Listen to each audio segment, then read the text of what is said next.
राधे राधे दोस्तों, आज की कथा में आप सभी भक्तों का हार्दिक स्वागत है। भगवान श्री कृष्ण आपकी समस्त मनोकामनाओं को पूर्ण करें। आज आप सुनने वाले हैं अधिक मास की कथा का 16वां अध्याय। कल की कथा सुनने वाले सभी भक्तों का दिल से बहुत बहुत धन्यवाद। और आप भगवान श्री कृष्ण का ध्यान करके आज की पावन कथा का प्रारंभ करते हैं। श्री नारायण जी बोले, हे नारद सुदेव शर्मा। हे नारद सुदेव शर्मा ब्राह्मण हाथ जोड़कर गदगद स्वर से भक्त वत्सल भगवान श्री कृष्ण की स्तुति करता हुआ बोला, हे देव हे देवेश, हे देव हे देवेश, हे त्रिलोक को अभय देने वाले, हे प्रभु आपको नमस्कार है। हे सर्वेश्वर आपको नमस्कार है। मैं आपकी शरण में आया हूँ। हे परमेश्वर, हे शरणागत वत्सल, मेरी रक्षा करो। हे जगत के समस्त प्राणियों से नमस्कार किए जाने वाले, हे शरण में आए हुए लोगों के भय का नाश करने वाले, आपको मेरा नमस्कार है।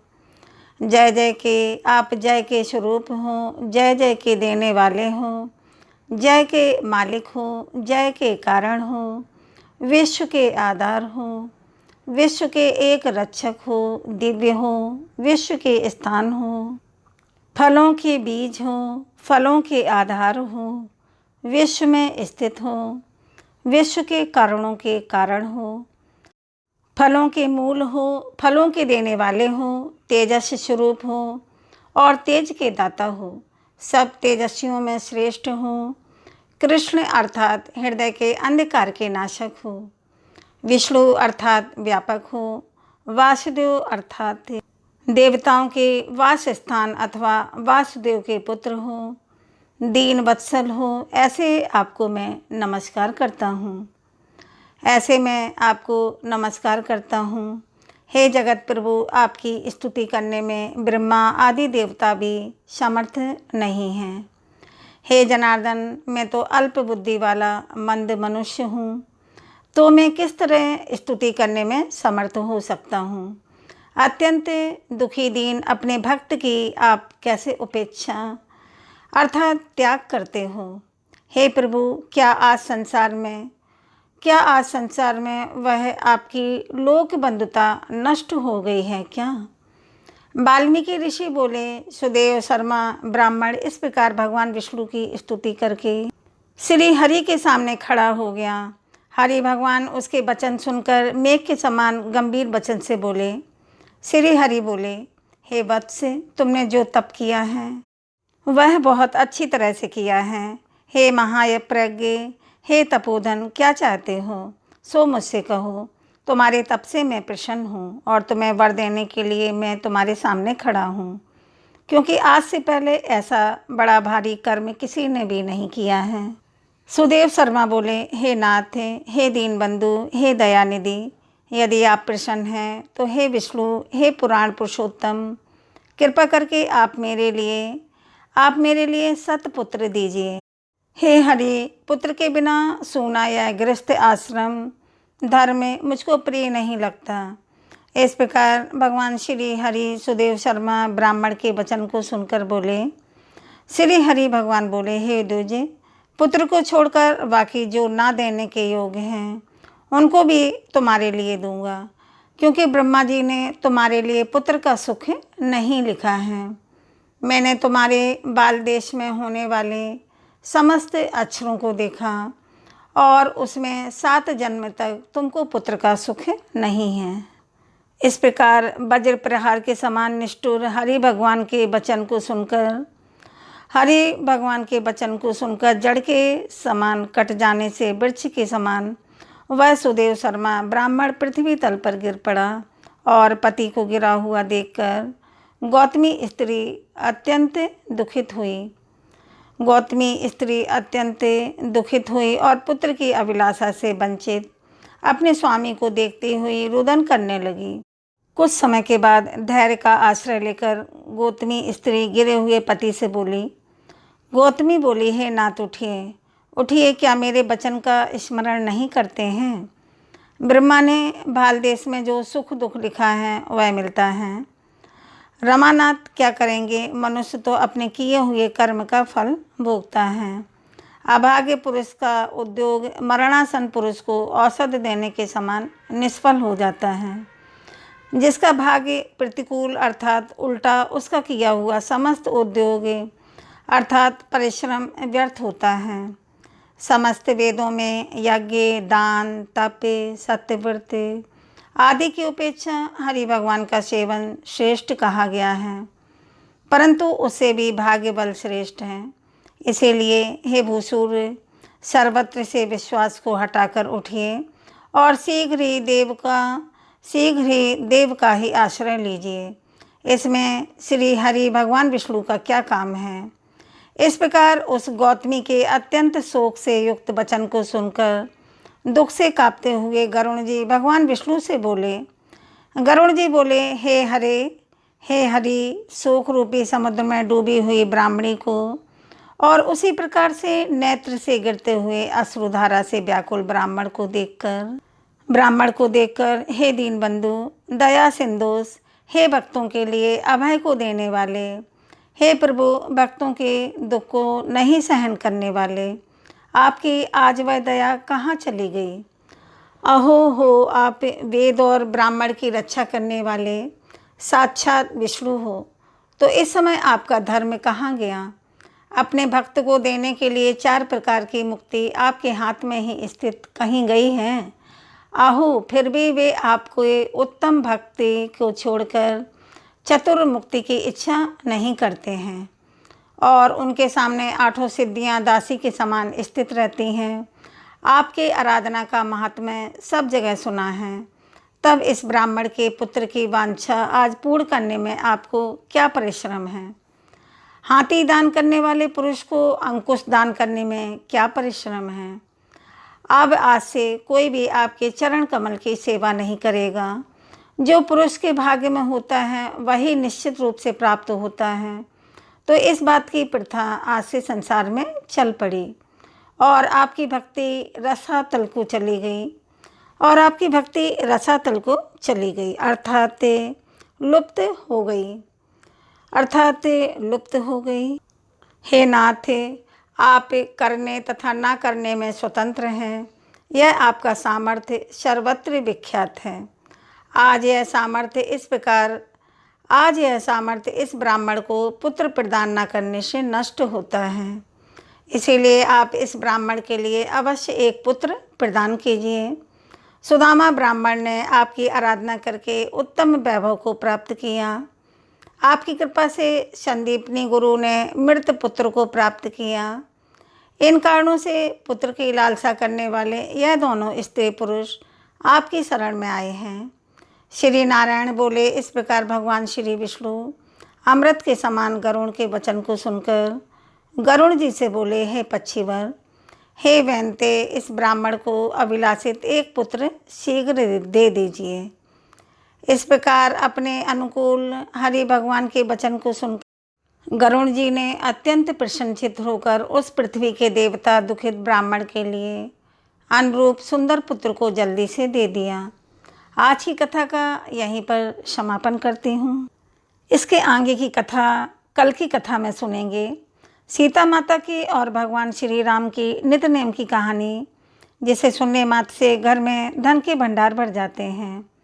इस कहानी के बारे में एक पौराणिक कथा है कि इस कहानी को माता सीता कहा करती थीं और भगवान श्री राम भगवान इसे सुना करते थे। पर एक दिन श्री राम भगवान को किसी काम के लिए बाहर जाना पड़ गया, तो सीता माता कहने लगी कि भगवान, मेरा तो 12 वर्ष का नित्य नेम अर्थात नित्य नियम है। अब आप बाहर जाएंगे तो मैं अपनी कहानी किसे सुनाऊंगी। भगवान श्री राम ने कहा कि तुम कुएं की पाल पर जाकर बैठ जाना और वहाँ जो औरतें पानी भरने आएंगी उन्हें अपनी कहानी सुना देना। सीता माता ने ऐसा ही किया और कुएं की पाल पर जाकर बैठ गई। उसी समय एक स्त्री उस कुएं पर पानी भरने आई।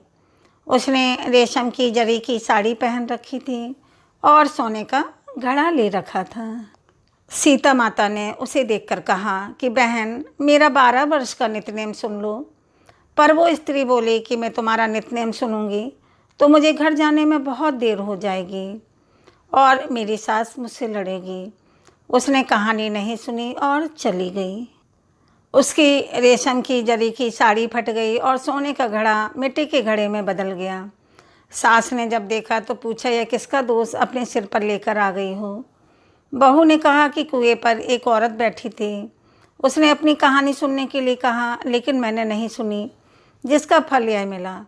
अब बहू की बातें सुनकर अगले दिन सास वही साड़ी और घड़ा लेकर कुएं की पाल पर गई।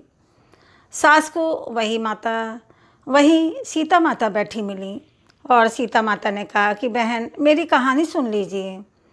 सास बोली कि एक बार छोड़ मैं 3-4 बार कहानी तुम्हारी सुन लूँगी। तो सीता माता ने उसे अपनी कहानी सुनाई। कहानी कुछ इस प्रकार से है। राम आए, लक्ष्मण आए, देश के पुजारी आए, नित नेम का नेम लाए, आओ राम बैठो राम, तपी रसोई जियो राम, माखन मिश्री खाओ राम, दूध बतासा पियो राम, सूत के पल का मोठो राम, साल दुसाला पोठो राम, साल दुसाला ओढ़ो राम, जब बोलूं जब राम ही राम, राम सवारे सबके काम, खाली घर भंडार भरेंगे, सबका बेड़ा पार करेंगे, श्री राम जय जय राम। सास बोली कि बहन, कहानी तो बहुत अच्छी लगी। कहानी सुनकर सास अपने घर चली गई और उसकी साड़ी फिर से रेशम की जरी की बन गई और मिट्टी का घड़ा फिर से सोने के घड़े में बदल गया। अब बहू कहने लगी कि सासू माँ, आपने यह सब कैसे किया? तब सासू माँ बोली कि तू दोष लगा कर आई थी और मैं अब दोष उतार कर आ रही हूँ। बहू ने फिर पूछा कि सासू माँ, वो कुएं वाली स्त्री कौन थी? सासू माँ बोली कि वे सीता माता थीं। वे पुराने से नया कर देती हैं, खाली घर में भंडार भर देती हैं, लक्ष्मी जी का वास घर में कर देती हैं और आदमी की जो भी इच्छा हो उसे पूरा कर देती हैं। बहू बोली कि ऐसी कहानी मुझे भी सुना दो। सास बोली तो ठीक है, तुम भी सुनो। और सास ने कहानी कहना शुरू किया। राम आए, लक्ष्मण आए, देश के पुजारी आए, नित नेम का नेम लाए, आओ राम बैठो राम, तपी रसोई जियो राम, माखन मिश्री खाओ राम, दूध बतासा पियो राम, सूत के पल का मोठो राम, साल दुसाला पोठो राम, साल दुसाला ओढ़ो राम, जब बोलूं जब राम ही राम, राम सवारे सबके काम, खाली घर भंडार भरेंगे, सबका बेड़ा पार करेंगे, श्री राम जय जय राम। कहानी सुनकर बहू बोली, कहानी तो बहुत अच्छी है। सास ने कहा कि ठीक है, इस कहानी को हम रोज़ कहा करेंगे। अब सास बहू रोज़ सवेरे उठती, नहाती धोती और पूजा करने के बाद नित्य की सीता माता की कहानी कहती। एक दिन उनके यहाँ एक पड़ोस की औरत आई और बोली कि बहन, ज़रा सी आँच दे देना। तब सास बहू बोली कि आँच तो हमने अभी तक जलाई ही नहीं है। पड़ोसन ने कहा कि तुम सुबह 4 बजे से उठकर क्या कर रही हो? फिर उन्होंने कहा कि सुबह उठकर हम पूजा करते हैं, फिर सीता माता की नित्य नेम की कहानी सुनते हैं। पड़ोसन ने उनकी बात सुनकर फिर कहा कि सीता माता की नित्य नेम की कहानी कहने से तुम्हें क्या मिला? वे बोलें कि इनकी कहानी से घर में भंडार भर जाते हैं, सारे काम सिद्ध हो जाते हैं, मन की इच्छा भी पूरी होती है। पड़ोसन बोली कि बहन, ऐसी कहानी तो मुझे भी सुना दो। फिर वह बोली कि ठीक है, तुम भी यह कहानी सुन लो। राम आए, लक्ष्मण आए, देश के पुजारी आए, नित नेम का नेम लाए, आओ राम बैठो राम, तपी रसोई जियो राम, माखन मिश्री खाओ राम, दूध बतासा पियो राम, सूत के पल का मोठो राम, साल दुसाला पोठो राम, साल दुसाला ओढ़ो राम, जब बोलूं जब राम ही राम, राम सवारे सबके काम, राम सवारे सबके काम, खाली घर भंडार भरेंगे, सबका बेड़ा पार करेंगे, श्री राम जय जय राम। अब सारी कहानी सुनने के बाद पड़ोसन कहने लगी कि बहन, कहानी तो मुझे भी बहुत अच्छी लगी। अब वह पड़ोसन भी नितनेम सीता माता की कहानी कहने लगी। कहानी कहने से सीता माता ने पड़ोसन के घर भी भंडार भर दिए। अब तो पूरे मोहल्ले में सीता माता की नितनेम की कथा चल पड़ी। हर किसी की मनोकामना पूरी होने लगी। हे सीता माता, हे सीता माता, जैसे आपने उनके भंडार भरे वैसे ही आप हमारे भी भंडार भरना। कहानी सुनने वाले के, कहानी कहने वाले के और हुंकारा भरने वाले के, सबके सीता माता भंडार भर देना। और आज की कहानी एक सच्ची कहानी है, बरसाने की, श्री राधा रानी के अपने गांव बरसाने की कहानी। बरसाने के एक संत की सत्य कथा है। एक समय की बात है, बरसाने में एक संत रहा करते थे। प्रतिदिन वह सुबह उठते थे, यमुना जी में स्नान करते थे और राधा रानी के दर्शन के लिए जाया करते थे।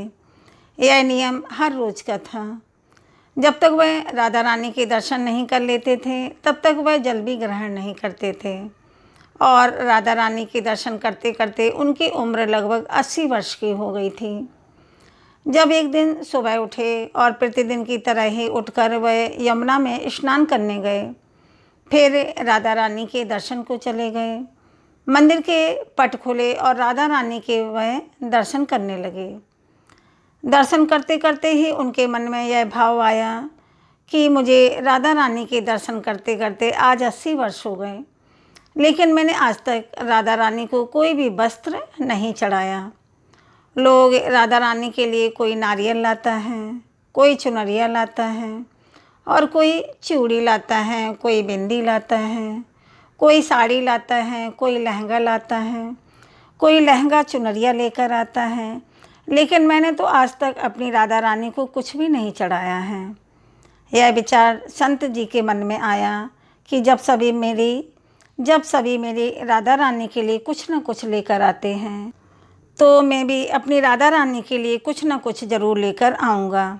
फिर संत ने अपने मन में कहा, लेकिन क्या लाऊं जिससे कि मेरी राधा रानी खुश हो जाए। अब संत जी सोचते सोचते अपनी कुटिया में आ गए। सारी रात सोचते सोचते ही सुबह हो गई। उठे और उठकर स्नान किया और आज अपनी कुटिया में ही राधा रानी के दर्शन पूजन किए। दर्शन के बाद मार्केट में जाकर सबसे सुंदर वाला लहंगा चुनरिया का कपड़ा लाए और अपनी कुटिया में आकर के अपने ही हाथों से लहंगा चुनरिया को सिला। सुंदर से सुंदर उस लहंगा चुनरिया में गोटा लगाए। फिर जब पूरी तरह से लहंगा चुनरिया को तैयार कर लिया तो मन में सोचा कि इस लहंगा चुनरिया को मैं अपनी राधा रानी को पहनाऊंगा तो मेरी राधा रानी बहुत ही सुंदर लगेंगी। यह सोच के आज संत जी उस लहंगा चुनरिया को लेकर राधा रानी के मंदिर को चले। मंदिर की सीढ़ियाँ चढ़ने लगे और अपने मन में सोच रहे हैं कि आज मेरे हाथों के बनाए हुए लहंगा चुनरिया राधा रानी को पहनाऊंगा तो मेरी लाडली खूब सुंदर लगेंगी। यह सोचते ही सोचते वह सीढ़ियाँ चढ़ते जा रहे थे। इतने में ही एक बरसाना की लड़की लाली आई और बाबा से कहती है कि बाबा बाबा, आज तो आप बहुत ही खुश हो, क्या बात है बाबा, बताओ ना। तो बाबा ने कहा, आज तो मैं बहुत खुश हूँ क्योंकि आज मैं अपने हाथों से राधा रानी के लिए लहंगा चुनरिया बनाकर लाया हूँ। इस लहंगा चुनरिया को राधा रानी को पहनाऊँगा और मेरी राधा रानी बहुत ही सुंदर दिखेंगी। संत जी की बातें सुनकर लाली ने कहा, बाबा बाबा, मुझे भी दिखाओ ना अपने लहंगा चुनरिया कैसे बनाई आपने लहंगा चुनरिया कैसे बनाई है। जब लाली जिद करने लगी तो संत जी ने उसे लहंगा और चुनरिया दिखाया। जब लाली जिद करने लगी तो संत जी ने उसे लहंगा और चुनरिया दिखाया। लहंगा चुनरिया देखकर वह लड़की बोली, बाबा बाबा, यह लहंगा चुनरिया तुम मुझे दे दो, राधा रानी के पास तो बहुत सारी पोशाकें हैं। तो महात्मा जी बोले कि बेटी, तुमको मैं दूसरी बाज़ार से दिलवा दूँगा, यह तो मैं अपने हाथों से बनाकर राधा रानी के लिए ही लेकर जा रहा हूँ, तुमको मैं कोई और दूसरा दिलवा दूँगा। लेकिन उस छोटी सी बालिका ने बाबा का दुपट्टा पकड़ लिया। बाबा बाबा यह मुझे दे दो, पर संत भी जिद करने लगे कि दूसरी दिलवाऊंगा, यह नहीं दूंगा। लेकिन वह बच्ची भी इतनी तेज़ थी कि संत से हाथ छुड़ाकर लहंगा चुनरिया को छीनकर भाग गई।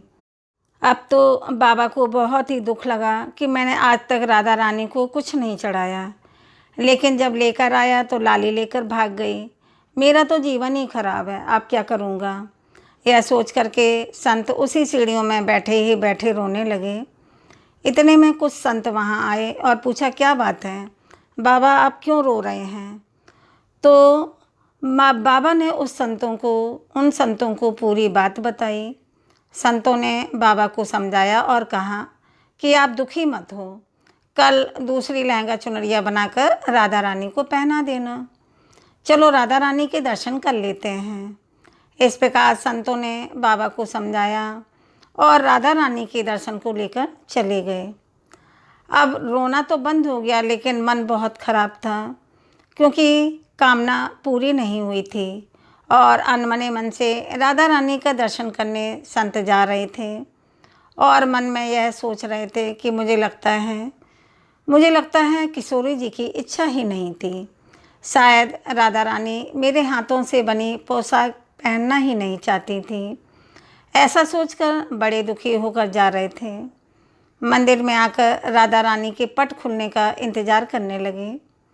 थोड़ी देर में ही मंदिर के पट खुले तो संतों ने कहा, बाबा देखो, आज तो हमारी राधा रानी बहुत ही सुंदर लग रही हैं। संतों की बात सुनकर के जैसे ही बाबा ने अपना सिर उठा के देखा तो जो लहंगा चुनरिया बाबा ने अपने हाथों से बनाया था वही आज राधा रानी ने पहना हुआ था। अब बाबा बहुत ही खुश हो गए और राधा रानी से कहा कि हे राधा रानी, आपसे इतना भी सब्र नहीं हो रहा था कि आप मेरे हाथों से मंदिर की सीढ़ियों से ही लेकर भाग गईं, ऐसा क्यों। तब सर्वेश्वरी श्री राधा रानी ने कहा कि बाबा, आपके भाव को देखकर मुझसे रहा ही नहीं गया और यह केवल पोशाक ही नहीं है, इसमें आपका प्रेम है, इसीलिए तो मैं खुद ही आकर के आपसे लहंगा चुनरिया छीन करके भाग गई थी। इतना सुन करके बाबा भाव विभोर हो गए और बाबा ने उसी समय किशोरी जी का धन्यवाद किया। श्री राधा रानी जी ने ना सिर्फ ब्रजधाम की महारानी हैं, बल्कि कृष्ण के हृदय की स्वामिनी भी हैं। मान्यता है कि श्री कृष्ण को पाने के लिए या उनकी कृपा को प्राप्त करने के लिए राधा रानी की नाम की धुन ही काफ़ी है। राधा राधा नाम ही धुन काफ़ी है।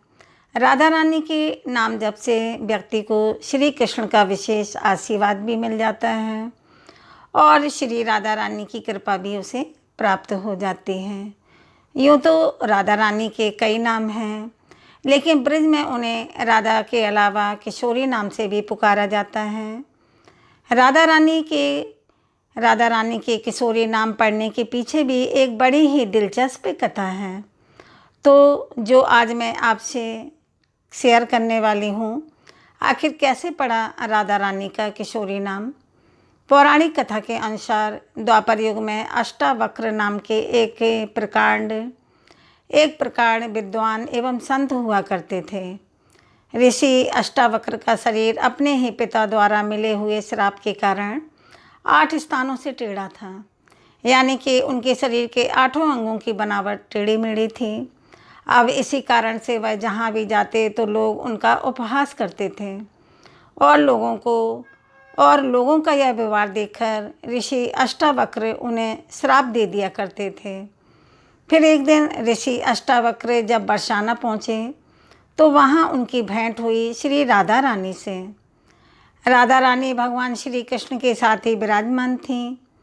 अष्टावक्र जी को देखकर श्री राधा रानी धीमी धीमी मुस्कुराने लगी।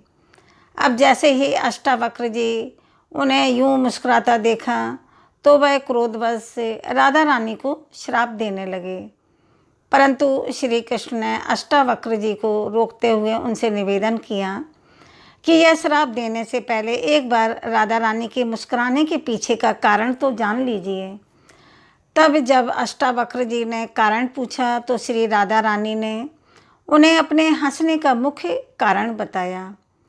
श्री राधा रानी ने कहा कि वह अष्टावक्र के अंतरंग मन में सम्माहित श्री कृष्ण की छवि को देखकर हंस रही हैं।